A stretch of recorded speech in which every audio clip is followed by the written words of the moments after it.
मनो सलवा क्या था, उसकी हकीकत क्या थी, मनो सलवा किस नबी की उम्मत पर और क्यों नाजिल हुआ? क्या मनो सलवा जन्नत से नाजिल शुदा खाना था या फिर अल्लाह रब्बुल इज़्ज़त ने ये दोनों चीज़ें ज़मीन से ही पैदा की थीं? मनो सलवा में किस जानवर का गोश्त खाने के लिए मिलता था?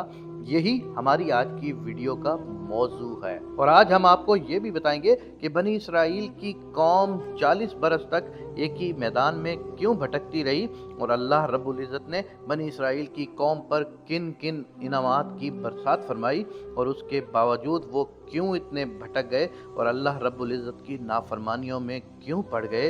बनी इसराइल एक ऐसी कौम गुजरी है कि जिस पर अल्लाह रब्बुल इज़्ज़त ने बेशुमार अंबिया इकराम अलैहिस्सलातो वस्सलाम भेजे, मगर ये कौम राह रास्त पर नहीं आई और अल्लाह रब्बुल इज़्ज़त की नाफरमानियों में मशगूल रही।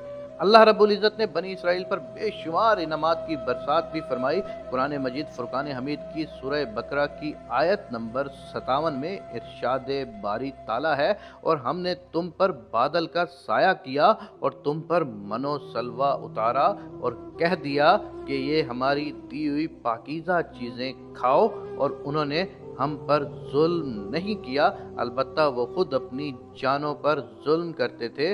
दोस्तों, जब फिरौन दरियाए नील में गर्क हो गया तो अल्लाह रब्बुल इज़्ज़त ने बनी इसराइल को हुक्म फरमाया कि कौमे अमालका से जंग करके मुल्क शाम को आज़ाद करवाओ, क्योंकि ये कौम निहायत जालिम और जंग की माहिर थी। इसके बावजूद उन 6 लाख बनी इसराइलियों ने जंग से इनकार कर दिया और इस नाफरमानी की ये सज़ा मिली कि वो 40 साल तक 27 मील के रकबे पर मुश्तमिल एक ही मैदान में भटकते रहे। वो लोग सामान उठाकर सारा दिन चलने के बाद रात एक जगह पर पहुंच जाते और जब सुबह होती तो वो वहीं मौजूद होते जहां से चले थे।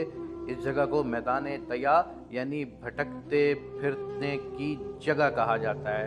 अल्लाह के पैगंबर हज़रत मूसा अलैहिस्सलातो वस्सलाम भी इसी मैदान में तशरीफ़ फरमा थे। मैदान तया में होने वाली अताएँ हज़रत मूसा अलैहिस्सलातो वस्सलाम की दुआ से बनी इसराइल पर अल्लाह रब्बुल इज़्ज़त ने इस मैदान में बेशुमार इनामात और अताएँ नाज़िल फरमाई। बनी इसराइल के खाने के लिए हफ्ते के दिन के अलावा रोज़ाना आसमान से 2 खाने उतरते जिन्हें मन और सलवा कहा गया। सलवा के बारे में मुफस्सिरीन के मुख्तलिफ अक़वाल हैं। मन के बारे में सही कौल ये है कि ये तरन जबी की तरह एक मीठी चीज़ थी जो रोज़ाना सुबह सादिक से तलुए आफ्ताब तक हर शख्स के लिए एक सा यानी तकरीबन 4 किलो की बकदर उतरती और लोग उसको चादरों में लेकर दिन भर खाते रहते। बाज़ मुफस्सरीन के नज़दीक मन से मुराद वो तमाम चीज़ें हैं जो अल्लाह रब्बुल इज़्ज़त ने अपने बंदों को किसी भी मुशक्क़त और काश्तकारी के बग़ैर अता करके उन पर एहसान फरमाया।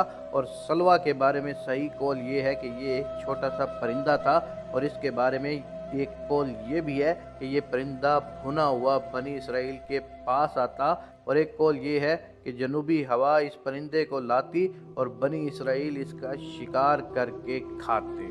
अल्लाह रब्बुल इज़्ज़त ने कुरान मजीद फुरकान हमीद में इरशाद फरमाया, और हमने तुम पर बादल का साया किया और तुम पर मन और सलवा उतारा और कह दिया कि हमारी दी हुई पाकीज़ा चीज़ें खाओ, और उन्होंने हम पर जुल्म नहीं किया, अलबत्ता वो खुद अपनी जानों पर जुल्म करते थे। दोस्तों, कोहे तूर का एक सफ़ेद पत्थर उनके पास था। जब पानी की हाजत होती तो अल्लाह के पैगंबर हज़रत मूसा अलैहिस्सलातो वस्सलाम अपना असा उस पत्थर पर मारते और बने इसराइल के 12 कबीलों के लिए उस पत्थर से 12 चश्मे जारी हो जाते। ये वही असा था जिसे हज़रत मूसा अलैहिस्सलातो वस्सलाम ने नमरूद के जादूगरों के सामने फेंका था और अल्लाह रब्बुल इज़्ज़त ने इस असा को एक अजदहा बना दिया था। उसी असा की बरकत से उस पत्थर में से बनी इसराइल के 12 कबीलों के लिए 12 चश्मे अल्लाह रब्बुल इज़्ज़त जारी फरमा देता। धूप से बचाव के लिए एक बहुत बड़ा सफ़ेद बादल सारा दिन बनी इसराइल के लोगों पर साया करता।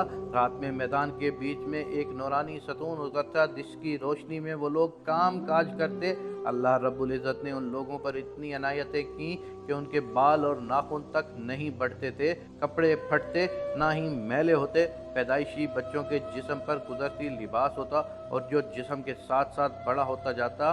मन एक ऐसी मीठी चीज़ थी जो फजर के वक्त से सूरज निकलने तक हर शख्स के लिए 4 किलो उतरती थी। जब बनी इसराइल ये मीठी चीज़ खा खा कर उकता गए تو انہوں نے آپ علیہ الصلوۃ والسلام کی بارگاہ میں شکایت کی، جس کے بعد ان کے لیے سلوہ اتارا گیا جو ایک بھنا ہوا چھوٹا پرندہ تھا۔ بعض مفسرین نے اس پرندے کے حوالے سے لکھا ہے کہ تیتر تھا، اور بعض نے لکھا ہے کہ یہ بٹیر تھا۔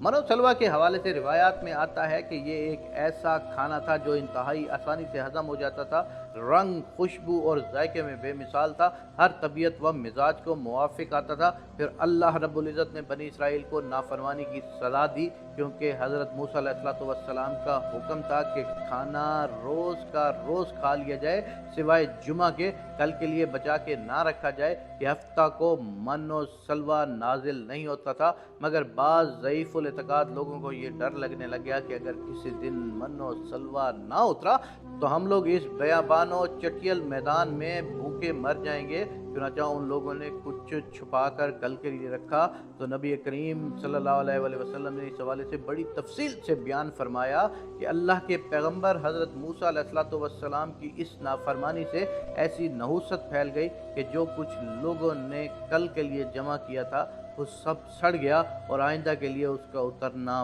بند ہو گیا۔ حضور نبی رحمت صلی اللہ علیہ وآلہ وسلم نے ارشاد فرمایا کہ اسی لیے بنی اسرائیل نہ ہوتے تو نہ کھانا کبھی خراب ہوتا اور نہ ہی گوشت سڑتا۔ کھانے کا خراب ہونا اور گوشت کا سڑنا اسی تاریخ سے شروع ہوا، ورنہ اس سے پہلے نہ کھانا بگڑتا تھا اور نہ ہی گوشت سڑتا تھا۔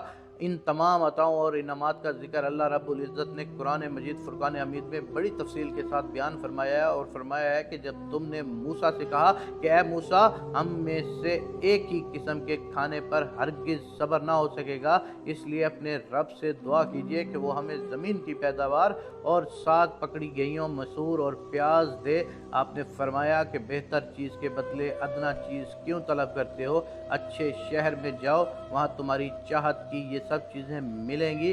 ان پر ذلت اور مسکینی ڈال دی گئی اور اللہ کا غضب لے کر وہ لوٹے، یہ اس لیے کہ وہ اللہ تعالیٰ کی آیتوں کے ساتھ کفر کرتے تھے اور نبیوں کو ناحق قتل کرتے تھے۔